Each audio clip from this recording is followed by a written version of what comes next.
Paz e luz seja sobre a tua vida, hoje e sempre. Amém. É um prazer poder falar com você e comentar acerca das bênçãos da Palavra de Deus, da vida. Este é o canal Joilson de Assis, o canal dos pensamentos, da teologia, da filosofia, da psicologia.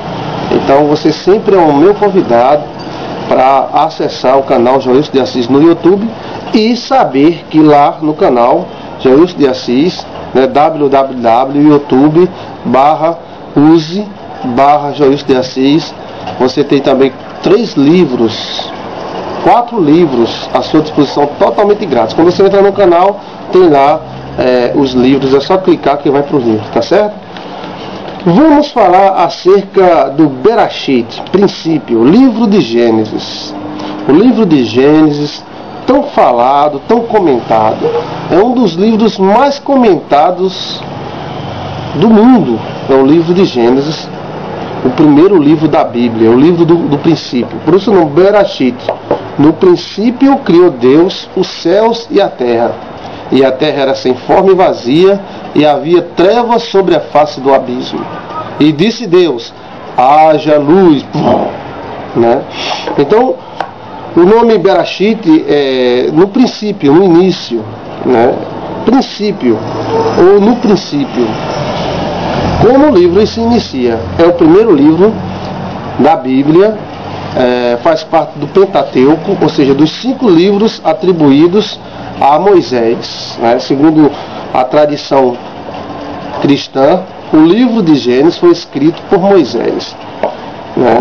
O livro não é o livro é o mais comentado em todos os tempos, em todos os lugares, principalmente na atualidade. Hoje.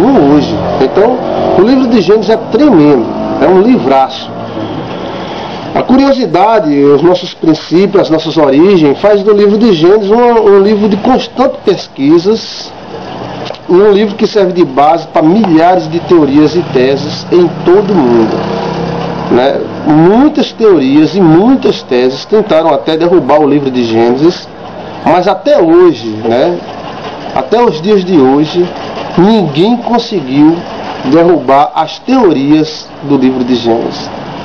Para você ver, o darwinismo, a origem das espécies, a teoria da evolução das espécies e tudo mais, tentaram os cientistas e tudo mais, mas nunca conseguiram derrubar as teorias e a força do livro de Gênesis. O livro de Gênesis tem 10 principais histórias, são 10 principais histórias importantíssimas. Essas histórias são muito importantes e elas servem de base para toda a estrutura da fé cristã, fé judaica e fé islâmica, já que o islamismo também usa o Velho Testamento. É bem possível que Moisés tenha utilizado de fontes orais e escritas, fontes externas, orais e escritas. O livro de Gênesis conta tempos muito antes de Moisés ter existido, e certamente ele utilizou, além da revelação divina, ele tem utilizado manuscritos judaicos, principalmente aqueles guardados no Mar Morto, e também fontes orais que passavam de sacerdote para sacerdote.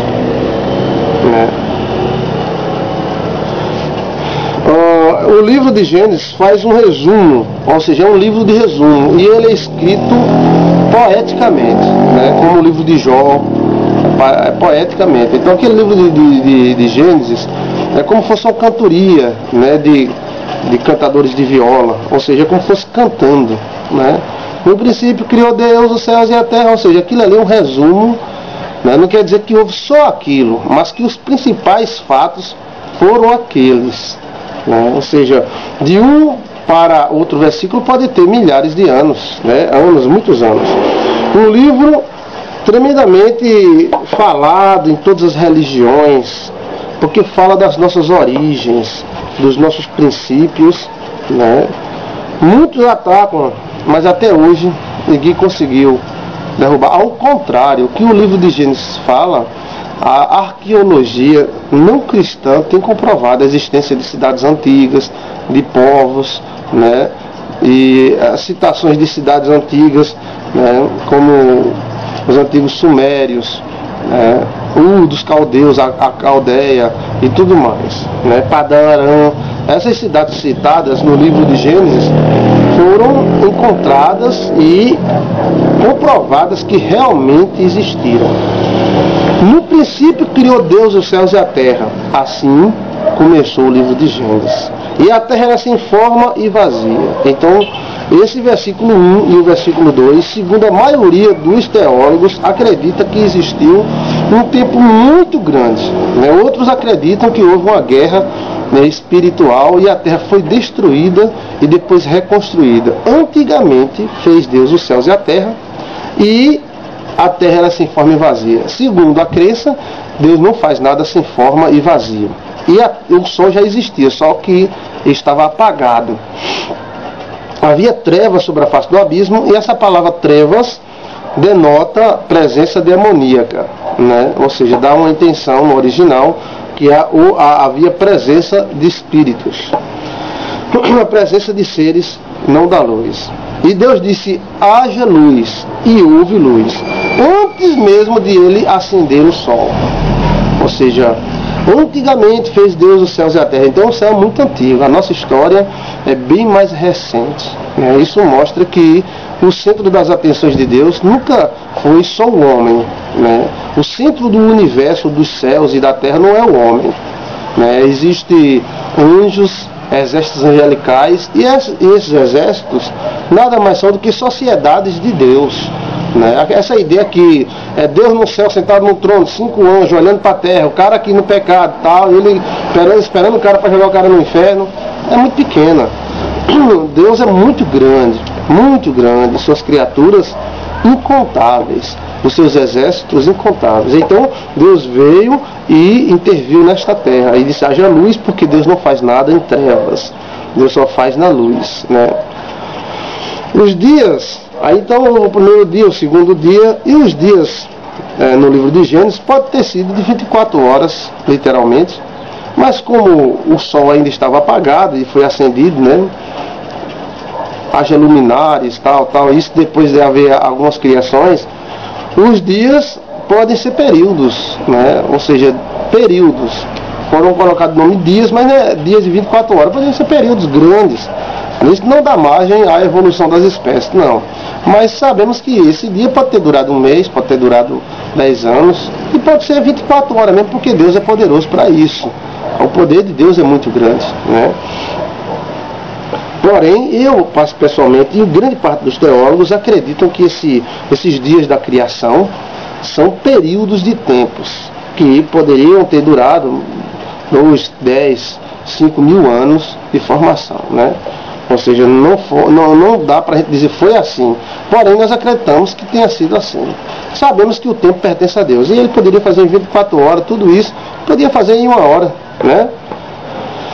O homem foi feito, houve 7 períodos de criação, né, onde Deus fez os céus, a terra, os peixes, separou o mar, né, separou os céus e a terra, ou seja, fez toda a organização do nosso planeta. No 7º dia, a Bíblia diz que Deus parou, descansou e foi contemplar aquilo que fez e criou o homem. Então Deus não criou o homem no seu trabalho. Para Deus não foi trabalho fazer o homem. Para Deus foi um prazer. Deus fez o homem no seu descanso, né, no 7º dia. Então o homem foi feito à imagem e semelhança de Deus. Imagem porque Deus tem uma imagem. E semelhança é porque somos semelhantes a Deus no que diz respeito a ter vontade própria, querer ou não querer algo, né? Somos livres. Então seria essa a imagem que temos de Deus. Deus fez o homem do pó da terra, ou seja, do barro, né, e soprou em seus narizes o Espírito. Então temos uma parte de Deus dentro de nós. Aonde está Deus? Deus está dentro de você. Ah, meu Deus, está? Claro que está. A Bíblia diz que nós somos templo de Deus, né? Nosso corpo é templo do Deus vivo. Então Deus está aqui dentro de nós. Eu não sou Deus, mas Ele está aqui. E você também. Então Deus está dentro de você. No momento que você faz um bem a alguém, você está fazendo a Deus. No momento que você faz um mal a alguém, você está fazendo a Deus. Porque aquele que faz aos meus pequeninos, a mim faz. E aquele que deixou de fazer alguma coisa para os pequeninos, a mim deixou de fazer, disse Jesus. Né? Nós não sabemos o tempo que passou para essa criação. Né? Agora, Adão passou a ter filhos antes do pecado, porque a Bíblia diz crescer e multiplicar antes do pecado. Não quer dizer que ele tenha tido filhos antes do pecado, mas a ordem era crescer e multiplicar. E para multiplicar haveria sexo, haveria gravidez e tudo mais. Isso antes do pecado. Vamos continuar o comentário? Vamos continuar um comentário sobre Gênesis. Continuando a introdução ao Velho Testamento e um comentário sobre Gênesis. O livro de Gênesis mostra várias alianças, né? Alianças de Deus com Abraão, depois com Moisés e assim por diante. O Bereshit é o livro favorito dos especuladores, né? O livro hoje favorito dos especuladores é Gênesis e Apocalipse. São histórias fantásticas e são muito estudadas, existem milhares de teorias acerca do livro de Gênesis. A história do livro de Gênesis é um livro, é uma história completa, é uma história simples, conta fatos simples. Comentário geral acerca do livro de Gênesis pode ser aplicado ao livro do início, dos princípios, das alianças de Deus, da raça hebreia, né, do povo hebreu, e também conta histórias como do povo egípcio e etc. Né? É o livro do início. A principal divisão do livro pode ser feita desta maneira. Vou ler para vocês. Não precisa nem, você quiser anotar as principais, né? O livro de Gênesis pode ser descrito com exatidão como o livro do início. Pode ser dividido em duas porções principais. A primeira parte diz respeito à história da humanidade primitiva, capítulo 1 ao capítulo 11. A segunda parte trata da história do povo específico de Deus, o povo que Deus escolheu para ser próprio, para ser seu próprio, né? Capítulo 12 ao capítulo 50. O autor apresenta o material de forma extremamente simples e oferece 10 histórias que podem provavelmente ser percebidas segundo o esboço do livro. Então o livro é extremamente simples e oferece 10 histórias. Primeiro, a introdução, o relato da criação, capítulo 1 a 2. Primeira história, os céus e a terra. Né? Segunda história, Adão. Terceira história, Noé. Quarta história, os filhos de Noé. Quinta história, os descendentes de Sem. Sexta história, Abraão. Sétima história, Ismael. Oitava história, Isaac. Nona história, Esaú. E 10ª história, Jacó. Então são as 10 histórias principais do Velho Testamento, do livro de Gênesis, né? Continuando, o livro de Gênesis salienta por todas as suas páginas a desmerecida graça de Deus por ocasião da criação do mundo. A graça se exibe na maravilhosa provisão que Deus prepara para as suas criaturas. Na criação do homem, a graça de Deus se manifesta no fato que ao homem foi concedido até mesmo ser semelhante a Deus, parecido com Deus. Essa é a análise do livro. A graça de Deus se evidencia até mesmo no dilúvio. Abraão foi escolhido não porque merecia, mas antes, né, por ter tido contato com Deus. Então é o livro da graça de Deus, que Deus chega até o homem e proporciona ao homem essa graça bendita, esse universo maravilhoso, cheio de vida, de animais, de seres, né? Às vezes vamos gastar milhões para descobrirmos bactérias em Júpiter, uma bacteriazinha em Saturno, enquanto aqui na Terra nós estamos afogados, literalmente, em vida. Há um outro importante característico do livro de Gênesis que não se pode esquecer, a saber, o modo eminente, satisfatório pelo qual responde nossas perguntas sobre as origens. Até hoje, as origens são temas de muitos debates. O darwinismo, aquela teoria da evolução das espécies é uma balela. É verdade. Aquilo foi uma mentira que colou. E os caras hoje têm pena de rasgar os milhares de livros que escreveram, fantasiando uma evolução que nunca foi comprovada. A teoria da evolução das espécies é uma teoria. E você, como líder cristão, deve saber disso. Mas, meu amado professor, eu acredito na evolução das espécies. Você é livre para acreditar no que você quiser. Mas nunca foi comprovado essa teoria. Os cientistas se matam de trabalhar, lutam, estudam noite e dia, meu Deus do céu, desesperados para tentar achar o elo perdido e não encontram. E o livro de Gênesis ainda continua forte. Somos fruto de uma criação. Hoje, eles não podem mais negar esse fruto da criação, então ficam fantasiando, gerando teorias e doutrinas, dizendo que somos fruto de uma experiência genética entre um alien e um macaco, e etc e tal. Bem, são fantasias. Isso é fantasias. E você, como seminarista, você deve aprender as teorias, não se assustar com elas, mas ter a sua própria teoria. Viu? O homem sempre haverá de querer saber como o mundo veio a existir. Além disso, sente bem dolorosamente o fato que algumas grandes desordens caiu sobre o mundo. Então, lá no coração do homem, ele sente que houve uma coisa, uma desordem, houve um problema, que a coisa é boa, mas ainda era melhor. O livro de Gênesis é um livro historicamente comprovado. Os povos que o livro de Gênesis cita são povos que existiram de fato. As regiões, as guerras e tudo mais. A questão da origem do homem, até hoje, o livro de Gênesis ainda continua na frente, mostrando que foi Deus que criou todas as coisas e que foi Deus que criou o homem.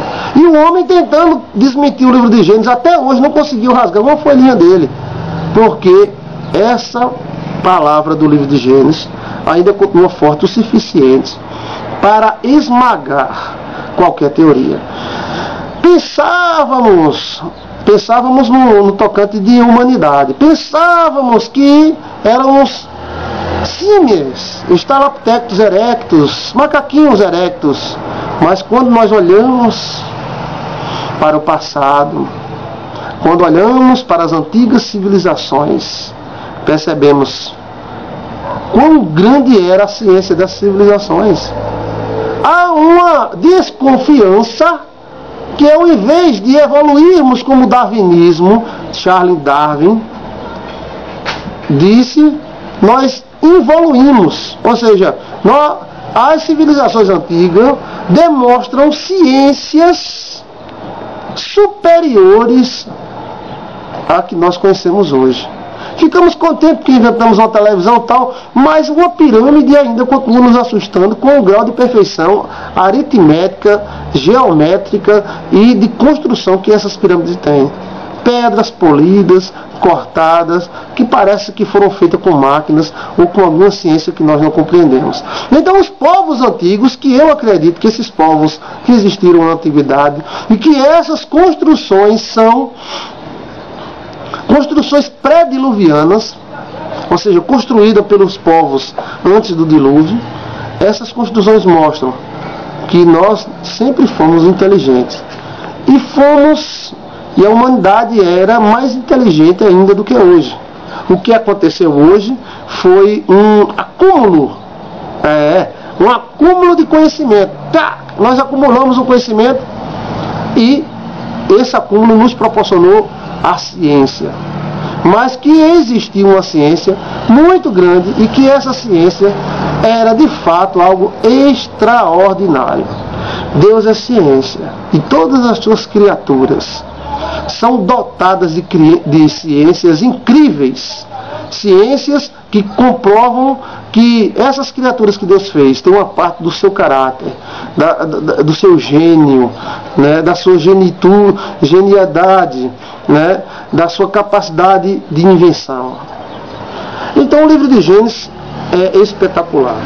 O autor, ninguém pode afirmar com absoluta certeza saber quem escreveu o livro de Gênesis, visto que Gênesis é o alicerce necessário para os escritos de Êxodo, Deuteronômio, e visto a evidência disponível, indica que Moisés escreveu estes 4 livros, provavelmente também escreveu o livro de Gênesis. Se Moisés escreveu os demais 4, provavelmente escreveu o livro de Gênesis também. A evidência apresentada pelo Novo Testamento contribui para essa posição, né? Na tradição da igreja, o livro de Gênesis tem sido comumente designado como o primeiro livro de Moisés. Nenhuma evidência em contrário tem sido, ao contrário, né, ou em contrário, como está aqui no texto, tem sido capaz de invalidar esta tradição. Então, para a igreja, a tradição aponta para Moisés como o autor do livro de Gênesis. E Moisés teve para escrever esse livro como base a revelação divina no Monte Sinai e livros antigos de sua genealogia, a genealogia hebraica. O livro de Gênesis é um livro espetacular, maravilhoso.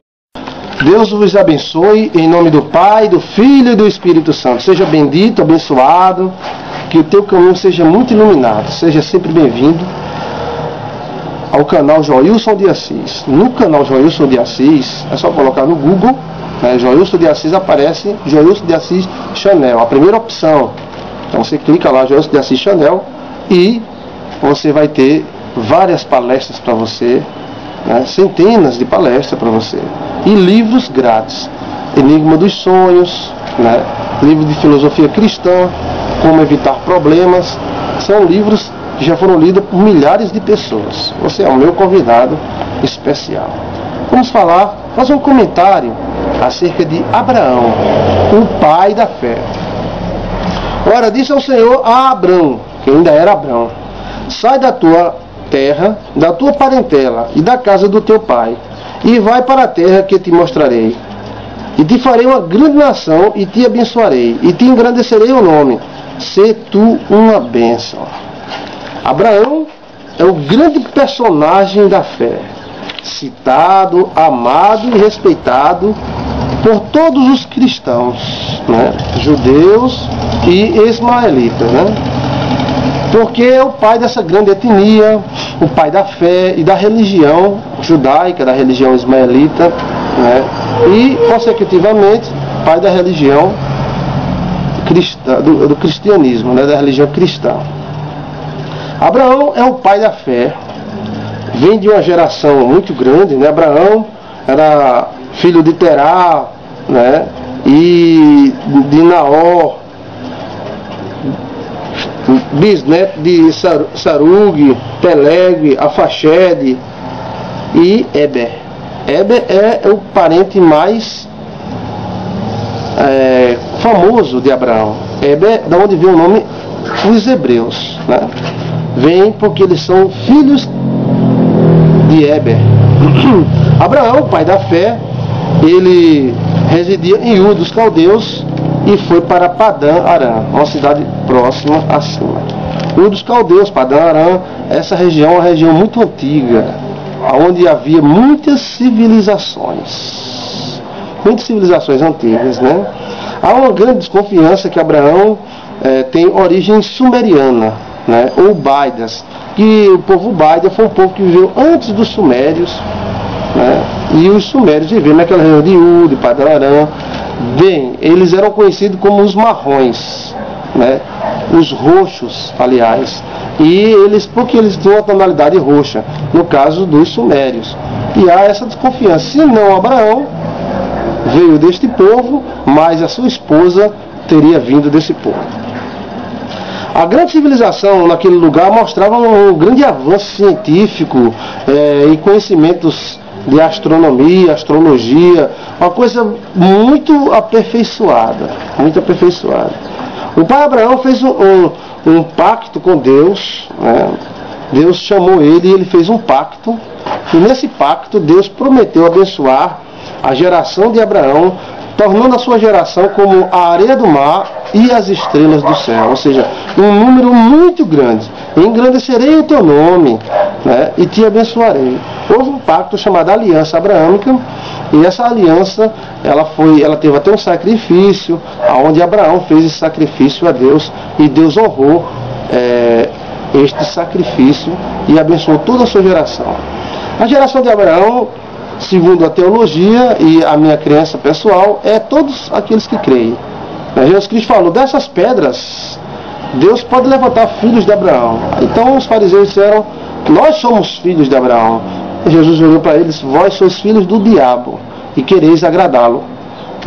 Filho de Abraão seria todo aquele que crê, que tem fé, e não somente a etnia judaica, porque nunca os judeus chegaram a um número de areia do mar e estrelas do céu. O povo mais fecundo da terra não é os judeus. Talvez o povo mais rico em termos de algumas estruturas que eles têm, mas o povo mais fecundo em termos de parentela são os chineses. Os chineses. Então, filho de Abraão é todo aquele que crê, que acredita em Deus, que acredita na sua redenção. Por isso que a descendência dele é como as estrelas do céu e a areia do mar. Muitos que creem, que acreditam em Deus. Abraão teve Isaac e Ismael. Primeiro Ismael, que por direito tinha direito à herança, mas foi deserdado por Abraão e deu origem aos árabes. E depois veio Isaac, filho da sua esposa, já com 90 anos, já tinha cessado o tempo e tudo da sua fertilidade, mas Deus fez nascer Abraão, Isaac, e Isaac foi o filho da promessa. Depois Abraão casou a segunda vez, depois que Sara, ou Sarai, morreu. Sara era uma mulher muito bonita, e não somente havia uma beleza física, mas acreditava-se que a beleza dela também era racial. Quando o faraó viu aquela mulher, ele não viu apenas uma mulher bonita, ele viu também uma raça inteligente, inteligentíssima. Abraão teve Isaac e Ismael, depois Abraão casou a segunda vez com uma mulher chamada Quetura. Essa mulher era quentura mesmo. Não é quentura, não é quetura. E essa mulher deu 6 filhos a Abraão. Algumas pessoas pensam que os filhos de Abraão foram apenas Isaac e Ismael. Não foram apenas esses dois, não. Ele teve vários outros filhos. Com Quetura teve 6, mas também, segundo o próprio texto da Bíblia, ele teve concubinas e filhos com essas concubinas. Quem são essas concubinas? São mulheres não nobres. A mesma coisa acontece com Salomão. Salomão tem mulheres concubinas, ou seja, mulheres não nobres. Não é questão de ser prostituta, não, mas é questão de ser mulheres que não eram nobres. Então ele teve vários filhos com essas mulheres. Agora Quetura teve 6 filhos com Abraão, mas Abraão deu tudo que tinha para Isaac, tudo que tinha. Aos outros filhos, aos filhos de Quetura e das concubinas, Abraão deu presentes. Esses presentes geralmente eram muito valiosos, porque Abraão ficou muito rico mesmo. A Bíblia diz que Abraão ficou muito rico, principalmente quando saiu do Egito. O rei Faraó deu muitos presentes importantíssimos para Abraão. Abraão morreu com 175 anos, até jovem, já que seus parentes viveram tantos, e 175 anos, e gerou filhos e filhas, como diz a Bíblia aqui no texto. Os filhos de Quetura foram enviados para o Oriente. Não sabemos quem são esses filhos de Quetura. Alguns dizem, não, são alguns chineses. Alguns dizem, são alguns mongóis. Aí ninguém sabe, porque o Oriente é muito grande. Foi para a China já existia naquela época.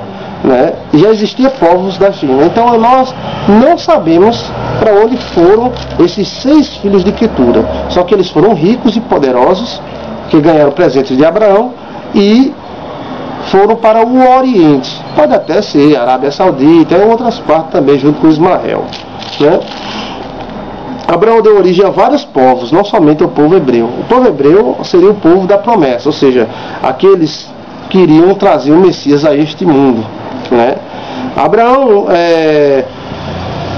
ele passou para Isaac toda a sua riqueza, porque sabia que Isaac era o filho da promessa, filho que veio de Deus, era algo que veio de Deus. Abraão era um homem cheio de fé. e pai de todos aqueles que creem. A questão filhos da promessa não está só ligada ao DNA da pessoa. A salvação de Deus nunca foi ligada totalmente ao DNA. Ele utilizou raças e povos para manter uma geração, para surgir o Messias. Mas a salvação nunca foi ligada a essa etnia, né? Já vi gente dizer, olha, você é judeu, está salvo. Fulano não é, tem que se converter. Não vai participar. Não tem nada a ver. Salvação nunca pertenceu aos judeus. Os judeus não são donos de Deus. E ninguém até hoje é, e nunca vai ser, né? Aquilo ali foi a promessa e o meio que Deus trouxe legalizado de trazer a este mundo, de vir a este mundo, já que Jesus Cristo era Deus também, e salvar toda a geração. Pai Abraão é o homem da fé, o homem que acreditava. Ele sabia que se ele fosse para a direita, Deus ia abençoar ele. E se ele fosse para a esquerda, Deus abençoaria ele também. Tornando assim o nosso pai na fé, né? E o homem mais citado naquela época em toda a Bíblia.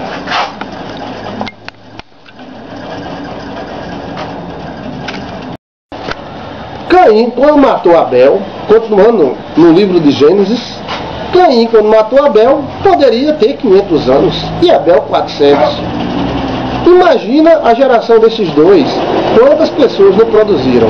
Quem era Caim e quem era Abel? Caim eram patriarcas, herdeiros da bênção sacerdotal de Adão, né? Depois que Caim matou Abel, fugiu, foi para a terra de Nod, casou com as filhas de Nod. Aí você diz, Caim é um assassino, ficou lascado, doente, morto, moribundo.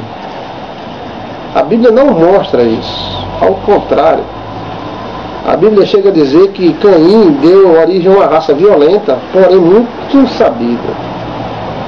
Essa raça de Caim, essa etnia de Caim, ela inventou o trombone, a harpa, o violão, os instrumentos de corda, trabalhavam com ferro. Foi eles que deram origem à bigamia, foi eles também que deram origem à divisão da terra. Isso quer dizer a parte política da terra, as divisões, as cercas, as posses, as possessões. Então veja, meus amigos, que tanto Caim como seus filhos, eles não se tornaram Zé Ninguém, um Zé Tadinho, um Zé Bichinho, por causa do erro que eles fizeram. É o contrário. Eles cresceram e foram muito fortes na terra. E as filhas de Caim eram lindas e maravilhosas, a tal ponto dos filhos de Deus, que eram os filhos de Sete, o substituto de Abel, viram que as filhas de Caim eram lindas e tomaram para si mulheres, daquelas que eles escolheram. Caim cresceu, Caim construiu uma terra para um filho dele chamado Enoque, que existem dois Enoques na Bíblia, o Enoque que foi transladado por Deus e também o Enoque, filho de Caim. Alguns confundem e acham que é o mesmo Enoque. Bem, aí é outra coisa, porque Enoque seria o bisavô de Noé, né? Pai de Malalael, que deu origem a Noé. Existem dois Enoques na Bíblia, e quando Caim teve um filho, ele construiu uma cidade para esse filho. Quando a Bíblia diz construir uma cidade, nós não imaginamos as dimensões dessa cidade. Inclusive pode ser qualquer uma dessas, como as pirâmides do Egito, como a cidade de Nazca, ou do Peru, né? A cidade Maia e tudo mais. Essas cidades, na minha opinião, são pré-diluvianas, né? Elas são antes do dilúvio. E futuramente vamos falar sobre isso aí. Vai haver uma palestra, a próxima palestra vai ser sobre civilizações antigas, tecnologias antigas e ciências antigas. E o dilúvio. Caim deu origem a uma raça violentíssima, né? O filho de Caim chegou a matar uma pessoa por besteira, porque pisou no pé, porque agravou ele alguma coisa. Então a raça de Caim era uma raça super violenta e ela estava afastada, né, da etnia de Adão, que continuou através de Sete. Eu acredito que a família de Abel se uniu à família de Sete e formaram uma família só. Segundo o livro de Gênesis, havia gerações, né, divididas, uma geração lá e outra cá, né? E então viu os filhos de Deus que as filhas dos homens eram bonitas, né? E tomaram para si mulheres daquelas que eles se agradaram. Assim diz o texto. Bem, alguns dizem que esses filhos de Deus são anjos, porque os anjos também são chamados filhos de Deus. No livro de Jó, os anjos são chamados filhos de Deus, e no livro de Melquisedeque. E o livro de Enoque dá margem para isso. Porém, nós acreditamos que esses filhos de Deus eram justamente os filhos de Adão, com Sete e com Abel. Os filhos de Abel moravam em uma região diferente da região de Caim. E eles viram que as filhas de Caim eram bonitas e foram até lá e tomaram mulheres para si e procriaram com elas. Desse caso, né, que aconteceu, as filhas de Caim deram crias, ou seja, pariram, tiveram filhos, né, violentíssimo. E então a violência se espalhou sobre a face da terra, né? E nasceram gigantes também. Então houve um choque muito grande dessas duas gerações, a tal ponto que houveram gigantes. Parecia até contos de fada, né? Mas depois a arqueologia achou, né, centenas e chega hoje até os milhares de ossadas, né, de gigantes, homens gigantescos. Você encontra na internet homem até de 20 metros de altura. Aqui mesmo no Nordeste eu encontrado homens de 4 metros de altura, ossadas. O homem tinha 4 palmos de fêmur, então ele tinha em torno de 4 metros de altura, né? Veja os senhores como é interessante esse fato. E isso faz com que o texto de Gênesis seja mais bem acreditados, vamos dizer assim, seja de confiança, né? Que ele fala em gigantes, e realmente existem gigantes, existem até desenhos de gigantes, né? Desenhos rupestres de gigantes, homens com dinossauro, homens com animais pré-históricos e gigantes, né? E isso mostra mais ou menos aquela época. E até hoje ainda existe o gigantismo, e em alguns povos os gigantes aparecem, né, chegam a 2,5 metros, 3 metros, 2,80 metros, né, homens gigantescos na China, no Brasil, na Rússia, aqui na Paraíba, né, tem um Ninão, que é um homem de 2,40 metros e 50, coisa assim, um dos maiores homens do mundo. Pois bem, essa união foi tremenda. O DNA reagiu de uma forma terrível e a violência se espalhou sobre a face da terra. Então está escrito no livro de Gênesis, né? Houve uma união das gerações entre a geração de Sete, né, e a geração de Caim. Como a geração de Caim era muito violenta, então nasceram filhos terríveis. E a Bíblia chega a dizer, no livro de Gênesis, que esses são os grandes guerreiros da antiguidade. Os grandes guerreiros da antiguidade. Vejam vocês como é interessante. Então, esses são aqueles guerreiros da mitologia da mente humana, né? Da antiguidade. Deus viu que a violência tinha se espalhado e não se guardava mais patrimônio, nem se respeitava mais família, estrutura familiar, não se respeitava mais nada. Havia violência, sangue, homens viviam para morrer. E olha que aqueles homens eram bem estruturados, porque dá a entender que a terra não tinha sido lavada ainda pelo dilúvio e que a terra produzia seus frutos com maior força. E esses homens, eles têm a capacidade de viver 900 anos. Adão viveu 930 anos, Matusalém 970 anos. Alguém pode dizer, não, mas isso é questão de calendário. Mas não é questão de calendário, porque depois desses 970 anos foram reduzidos para 120 anos. Para 120 anos. Então, se houve uma redução, é porque realmente existia essa idade toda. Porque não tinha lógica, se fosse uma questão de calendário, a redução não teria lógica, né? Então Deus desceu do céu e viu que a violência estava demais. Muito sofrimento. muito sangue, pessoas que viviam para matar, viviam pela espada e para a espada, né? Então Deus resolveu dar um basta a isso tudo, anunciando o dilúvio, né? O dilúvio. Existia todo o mundo, né?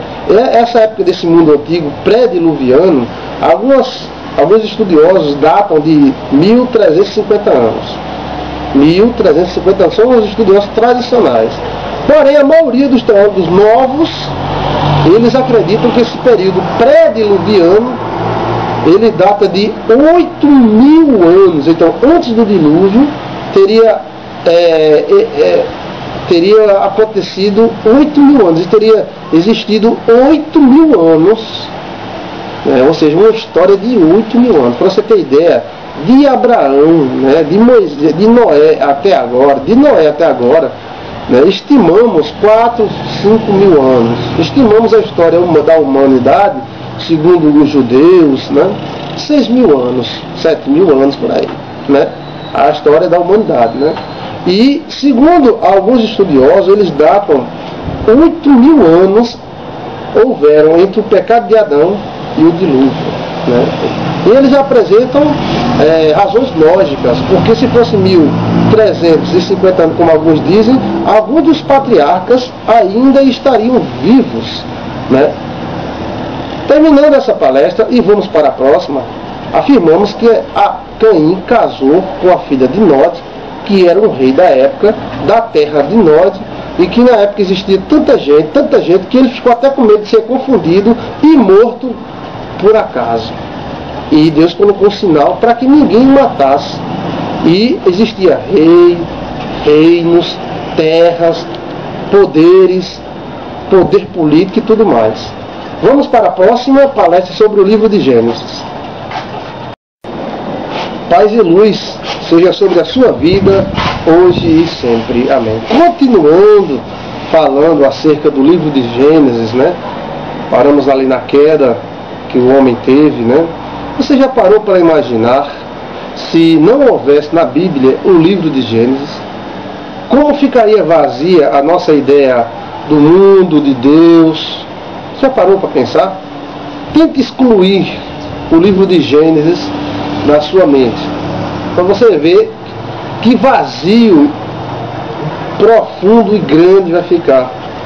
Então o livro de Gênesis é uma bênção de Deus, porque ele nos mostra os nossos princípios, e mostra o princípio da humanidade, das raças, das nações, né? Continuando falando sobre a queda do homem, né?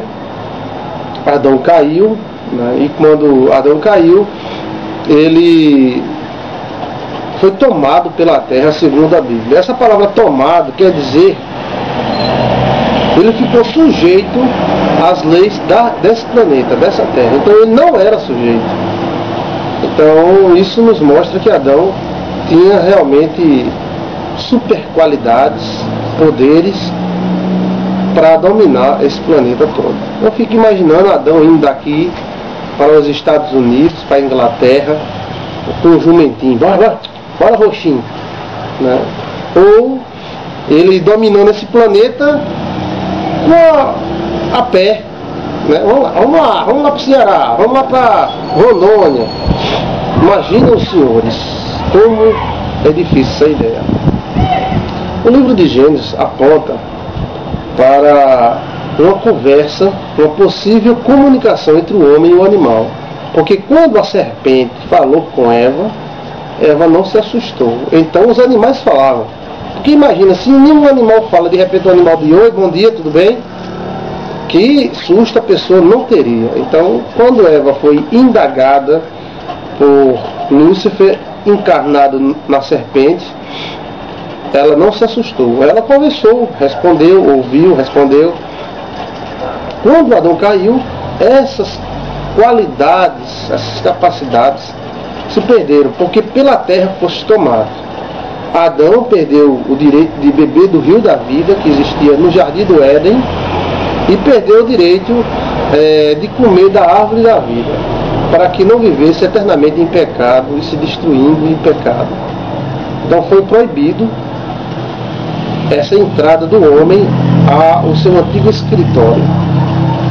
De Adão e Eva, o primeiro casal dessa terra, nasceram 2 filhos, Caim e Abel. Caim, Eva disse, obtive de Deus, né, um varão. Então, ela obteve de Deus um varão. Essas teorias dizendo que Caim é filho da serpente, que a serpente, que Eva botou o chifre em Adão com a serpente, isso é conversa fiada. Não existe isso, né? Porém, cada um tem direito de pensar o que quer. Porém, Eva disse, obtive de Deus um varão. Então foi Deus que deu para ela com o seu marido, né? Depois nasceu o segundo filho, Abel. Um era pastor de ovelhas e o outro lavrador. Caim era lavrador e Abel era pastor de ovelhas. Eles costumavam oferecer sacrifício a Deus. O livro de Melquisedeque fala que esse sacrifício era olhando para o jardim do Éden, que na época ainda se via de longe, né? Então na direção desse local sagrado que eles saíam. E um dia Caim e Abel foram oferecer sacrifícios a Deus. E ofereceram sacrifício a Deus, porém Deus rejeitou o sacrifício de Caim e aceitou o de Abel. Nisso Caim ficou irado e começou a alimentar um mau sentimento contra o seu irmão dentro do seu coração. Deus aparece a Caim e fala para ele que ele deveria dominar esse sentimento, senão o sentimento o dominaria. Mas Caim não deu ouvido a Deus. Então Deus ainda aparecia, ainda conversava, batia papo e tudo, né? E estando Caim e Abel só no campo, se levantou Caim contra seu irmão e o matou. Derramou seu sangue na terra. Então Deus apareceu. Caim, cadê o teu irmão? Caim falou, porventura sou eu o guarda do meu irmão? Então já existia guarda. E Caim foi lá e Deus disse, olha, o sangue do teu irmão clama na terra, o que fizeste, tal. E Caim ainda foi ousado. Sendo assim, quem me encontrar vai querer vingar o sangue do meu irmão. Então não existia somente os dois. Caim e Abel, segundo o livro Enigma dos Sonhos, as minhas teorias também, eram patriarcas. E esses patriarcas eram como se fossem reis espirituais, né? Porque existiam os reis, você vai ver agora que existiam outros reis. E Caim disse, dessa forma quem me vê vai querer me matar. O que acontece é que pensamos que Caim nasceu, Abel nasceu, e eles com 16 anos, 17 mataram o outro. Quando Caim matou Abel, Caim podia ter 500 anos. Você lembre-se que o Brasil só tem 500 anos. E quantas pessoas nasceram e quantas pessoas morreram nesse Brasil afora durante esse tempo. Então, quando Caim matou Abel, também Caim podia ter 600 anos, 700, Abel tem uns 600, porque já que os patriarcas, depois de um período de 100 anos, tinham um filho. Mas aquele filho era só um filho de 100 anos? Não, aquele ali seriam patriarcas. Mas no meio tempo, todo ano nasceria uma, porque segundo o historiador José, historiador israelense, judeu, ele diz que Eva teve 2 filhos, né, e uma filha. Outros acreditam que Adão teve 2 filhos e depois 2 filhas. De sorte é que o livro de Gênesis e o Pentateuco não conta mulher na genealogia, não. As mulheres são isentas da genealogia do livro Pentateuco, dos livros, os 5 primeiros livros da Bíblia. De sorte é que quando Caim matou Abel, nós não sabemos, somos muito imediatistas, pensamos assim que Caim nasceu, Abel nasceu, aí estavam brincando de bola de gude e depois um matou o outro, né? Quando Caim matou Abel, já existia muita gente. Primeiro, ele diz, assim desse jeito, todo mundo que me vê vai querer me matar, quer dizer que só não existiam os dois. Aí Deus, a Bíblia diz aqui, no livro de Gênesis, que Deus colocou um sinal em Caim para que ninguém matasse ele confundido. Então, era tanta gente que alguém podia confundir e matar Caim sem saber que era Caim. Deus proibiu a matança de Caim e o expulsou. Então aí houve uma segunda expulsão. A primeira expulsão foi do Jardim do Éden, para um lugar. E depois houve uma terceira expulsão, quando Caim foi expulso daquela terra onde estava a família de Adão e Eva. Eu acredito que quando Caim matou Abel, existiam milhares de pessoas nesse planeta já. Primeiro, o seguinte, Caim era um patriarca e Abel era um outro. Inclusive, acredito eu que a família de Abel ficou desprevenida, desprovida de muita coisa, já que foi morto o seu patriarca, né? E então Caim fugiu da presença do Senhor. Perna para quem te quer, sai do meio. E ele foi para a terra do rei Nod. Rei? Onde é que está Nod na Bíblia? Não aparece. Então já existia até rei. Sim, está aqui, ó. Existia rei. Quando Caim matou Abel, já existia até reis. E Caim casou com a filha do rei Nod. Ou seja, o cara foi tão esperto, vai procurar qualquer uma? Não. Ele procurou uma realeza, procurou uma matriarca, uma mulher da família real. E casou com ela e teve filhos com ela. Então já existia até rei. E para existir rei, tem que existir reinos, tem que existir pessoa, tem que existir estrutura. Para você ver como muitas vezes a nossa visão é muito pequena. Ela é muito limitada. Olha, quem matou Abel, mas Adão caiu, Deus fez Adão e tal. Não, mas isso pode ter durado muito tempo. Na minha opinião, pode não. Na minha opinião, durou muito tempo. Mas a minha opinião é a minha opinião. Não é verdade? Então, mas os textos mostram que Caim fugiu e casou com a filha do rei Nod. Quem é esse cara? E habitou na terra de Nod. Que terra é essa? Quem é Nod? A Bíblia não mostra. Então já existiam centenas e centenas de pessoas. Para você calcular bem, o Brasil tem 500 anos, né? E temos 200 milhões de brasileiros e subindo mais, né? Se não fosse tanta coisa, existiria muito mais. De 1500 para cá, não só existiram 200 milhões, existiram muito mais que foram morrendo, nascendo, morrendo, né? Então, vejam os senhores, se Caim matou Abel com 500 anos, quantas pessoas não haveria, já que as mulheres tinham filho todo ano? Mas vamos continuar nesse assunto? Vamos lá? Vamos para a próxima. Paz e luz, Deus te abençoe em nome do Senhor Jesus. Continuando o nosso comentário acerca do livro de Gênesis, Bereshit, o livro do início de todas as coisas, registro deixado por Moisés, pelos antigos que deixaram registrados, né, a questão do nosso princípio, né? Paramos na questão da procriação. Deus deu 5 ordens a Adão: crescer, multiplicar, encher a terra, né? Sujeitai-a e dominai-a. São 5 ordens que Deus deu para Adão: crescer, multiplicar, encher a terra, sujeitai e dominai. Então Deus deu essa terra para nós, né? Antes do pecado, a Bíblia diz que existia uma harmonia muito grande e um jardim que Deus plantou especialmente para Adão. Esse jardim do Éden seria o escritório de Adão, né? Ou seja, seria um lugar especial de Adão. A casa de Adão, um lugar muito maravilhoso, onde Adão, de lá, dominaria toda a terra.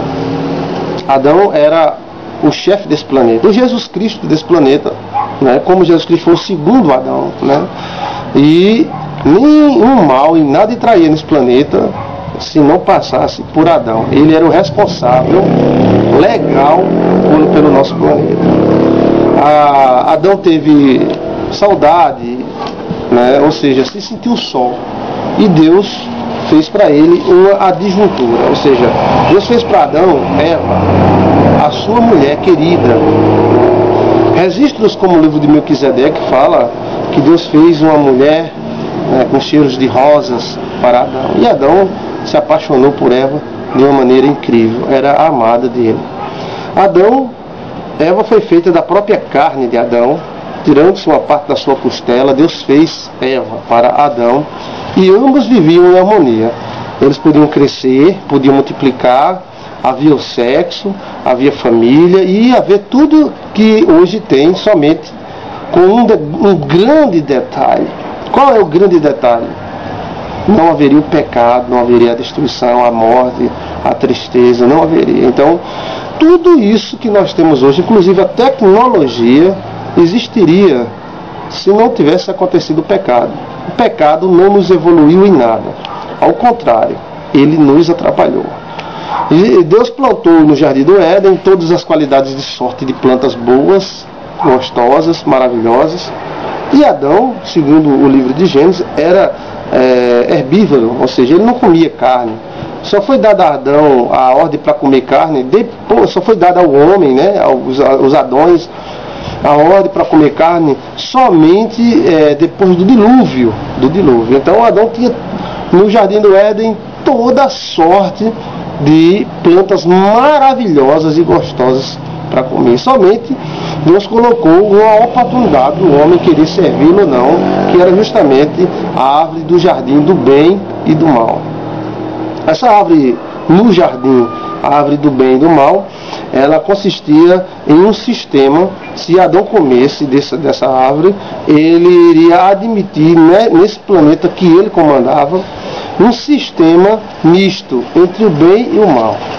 Enquanto o homem permanecesse firme, né, ele teria a oportunidade de comer da árvore da vida, de beber do rio da vida, e ele iria viver para sempre por causa disso.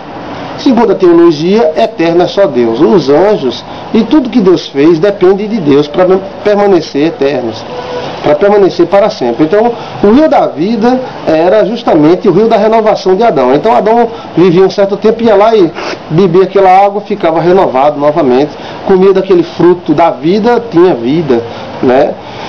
E com isso, ele viveu. Nós não sabemos quanto tempo Adão viveu depois do pecado. A gente também não pode ser imediatista. O livro de Gênesis, para a época, 4, 5 mil anos atrás, é um livro extraordinário e muito detalhista.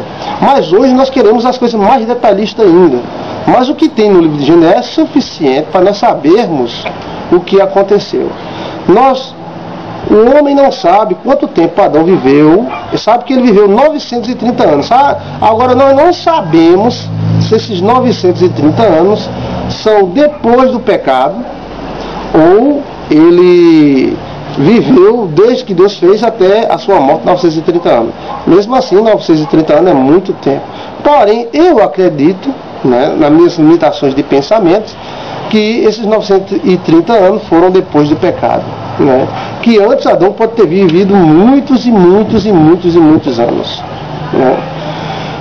Existiu o rio da vida, né, como vai existir no céu também, a árvore da vida, só que lá no céu não vai ter a árvore do bem e do mal. Então tudo isso existia no Jardim do Éden, era um clima maravilhoso, né? Adão, ele tinha as suas energias todas em harmonia. Como a teoria do livro Enigma dos Sonhos fala, existe um centro energético no homem, né, que muitos chamam de espírito, nós acreditamos nisso, e esse centro energético, o centro atômico do homem, estaria em harmonia, e esse homem tinha poderes, né? Adão não era um Zé Ninguém, que saía correndo atrás do cachorro, e o cachorro tchau, ia embora, né? O livro de Gênesis dá margem para nós acreditarmos que o homem falava com os animais, e que Adão tinha superpoderes. E isso não me assusta. Na minha mente, Adão era um super-homem, literalmente. Como é que ele ia dominar um planeta desse, ser um patriarca, se fosse um pobre coitado que precisava de um jumentinho para sair daqui para os Estados Unidos, e um jumento berrando no meio do caminho, né? Imagina, eu fico imaginando Adão, bora, vamos lá para Londres, bora, ia lá, né? Ou um elefante ou qualquer outro bicho, né?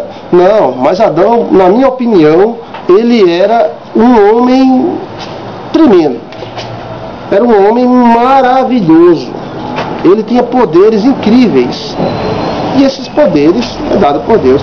Não diga isso, pelo amor de Deus. Mas os anjos também não têm poder. Lúcifer não tem poder para fazer fogo descer do céu. Mesmo depois que ele caiu, ele ainda não continua com poderes. E aí? O homem seria uma criatura menor de Deus? Né? Se Deus deu tantos poderes aos anjos, por que não daria ao homem também? Né? O que aconteceu é que caímos. E quando caímos, então perdemos essa harmonia existente entre o nosso espírito e nossa carne. Mas quando estava em harmonia, havia muitos poderes, supervisão, capacidade de voar, né, e tudo mais. Se os anjos voam, por que nós não poderíamos voar também? Agora estamos em um estado menor da nossa alma, do nosso espírito, e esse estado nos impossibilita de usarmos esses poderes ou de manifestar essa estrutura que Deus nos tem dado, né? O rio da vida, ele corria, né, no Jardim do Éden, e foi um dos motivos que Lúcifer desejou tomar esse planeta para ele, porque quando Lúcifer pecou, ele foi proibido de tomar do rio da vida existente no Monte Sião, que é o trono de Deus. Então ele desejou, né, tomar posse daquele rio da vida. Inclusive, quando o homem pecou, o próprio homem foi proibido de tomar do rio da vida, né, e de comer do fruto da vida. Então o Jardim do Éden foi fechado. A queda do homem aconteceu quando Lúcifer interveio neste mundo, ele entrou neste planeta e ele conseguiu convencer a Eva a comer do fruto proibido e levar para o seu marido, Adão, e Adão comeu também. Como Adão foi enganado por sua própria carne, a lei pegou, a lei caiu sobre Adão. Então todo o planeta caiu em pecado e desarmonia. Então hoje a desarmonia está em todos os lugares, né? Essa queda de Adão, segundo o livro de Melquisedeque, foi avisada a Adão que Lúcifer iria vir com as suas enganações. Então Adão não era um bestão. Adão não era, eu sou um analfabeto, moro aqui nesse sítio aqui chamado Paraíso, né, com minha nega véia aqui Eva. Não é assim. Adão era um patriarca. Adão, ele tinha super inteligência. Se nós, segundo a ciência, usamos pouco mais de 9% da nossa capacidade cerebral, imagine se nós usássemos 100% e tivéssemos a oportunidade de vivermos 1000 anos, como seria a estrutura da nossa vida e a estrutura da nossa mente? Adão era um homem tremendo, né? Mas mesmo assim ele caiu.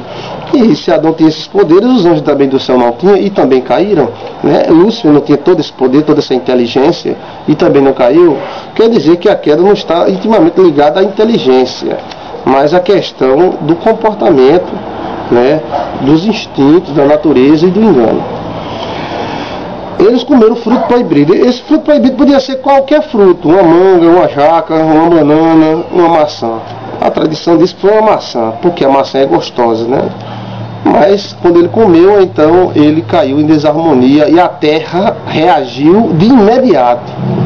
A terra começou a produzir espinhos e cardos, o homem começou a suar, começou a ter dificuldade para levar uma pedra daqui para ali. Eu acredito que Adão, quando queria levar uma pedra de um lugar para outro, ele fazia uma força assim, essa pedra voava até lá. Não diga isso, sim, digo. Se Lúcifer tem capacidade de fazer fogo descer do céu, Adão tinha capacidade também, e outras capacidades antes de cair, né? Mas vamos falar agora, depois da queda, Caim e Abel. Com quem Caim casou? Vamos analisar essa questão e vermos o porquê e com quem Caim casou.